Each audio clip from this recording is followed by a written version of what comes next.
Hello， 大家好啊，又係我 K 夫子啊。好多客會問我點解櫥櫃會冇背板？咁冇背板又得唔得？嗱，絕對唔係我偷工減料，冇背板係有實際需求先會咁樣去做嘅。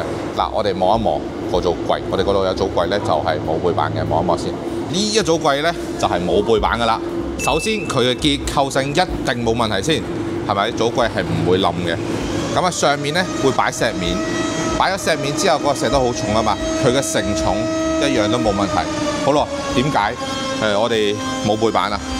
呢度又冇背板啊？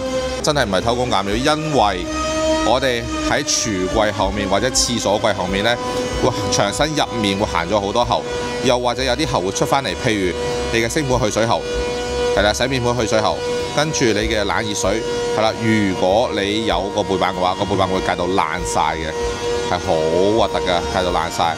所以咧，我哋會選擇唔要背板。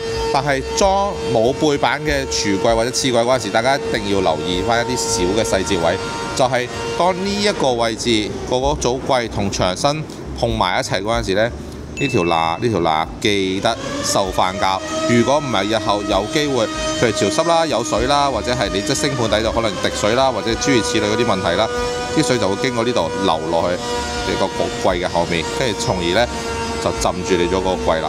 所以咧就一定要留意呢個安裝小細節。好啦，咁冇背板，睇下呢邊簡單睇下。嗱，呢個就係有背板嘅，有背板顧名思義後面就一定會冇喉，所以我哋先會做有背板嘅。OK， 好，係咁多先，拜拜。